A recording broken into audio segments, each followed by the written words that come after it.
இப்போ எல்லாருமே எக்ஸ்பீரியன்ஸ் பண்ணுற ஒன்று, ரோட்டில் போகிறோம், ரோடு சரியில்லை, குண்டும் குழியுமாக இருக்குது.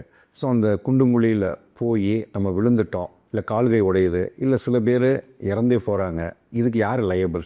இப்போ ரோடு நல்லாததுக்கு யார் பொறுப்பு? ஸோ இந்த கொஸ்டின் தான் வந்து ஒரு பொதுநல வழக்கில் ஜஸ்டிஸ் எஸ்எம் சுப்பிரமணியன் மற்றும் மரியா கிளீட் இவங்களுடைய டிவிஷன் பெஞ்சில் ரைஸ் பண்ணப்பட்டது. இப்போ இதில் என்ன சொல்கிறாங்க அப்படின்னா, இப்போ ரோடு போடுறதுக்கு கவர்மெண்ட் வந்து கான்ட்ராக்டர்ஸை அப்பாயிண்ட் பண்ணுறாங்க. ஸோ கான்ட்ராக்டர் அப்படின்னாலே ஒரு கான்ட்ராக்ட் தான். அப்போ கவர்மெண்ட் ஒரு பார்ட்டியாகவும் அந்த ரோடு போடுற கான்ட்ராக்டரும் ஒரு பார்ட்டியாகவும், அதில் டேர்ம்ஸ் அண்ட் கண்டிஷன்ஸ் இருக்கும். ரோடு இந்த ஸ்டாண்டர்டுக்கு தான் நீங்கள் போடணும், இந்த மெட்டீரியல் தான் யூஸ் பண்ணணும், இந்த ஸ்டாண்டர்டில் நீங்கள் யூஸ் பண்ணுறதுக்கு உங்களுக்கு பேமெண்ட் இவ்வளவு கொடுக்குறோம் அப்படிங்கிறது தான் கான்ட்ராக்டு.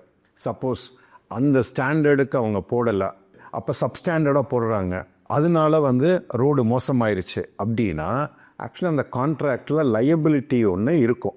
அப்போ யார்? அந்த contractor has to take the liability. அப்போ அந்த லயபிலிட்டி எடுத்துக்கிட்டால் இந்த பேட் ரோட்ஸ், மோசமான ரோடு மூலமாக பாதிக்கப்பட்ட நபர்களுக்கு என்னது ஃபினான்ஷியல் லாஸோ இல்லை எதுவுமோ the contractor is liable. So இதுதான் அந்த வழக்கில் இந்த நீதிபதிகள் சொன்ன விஷயம்.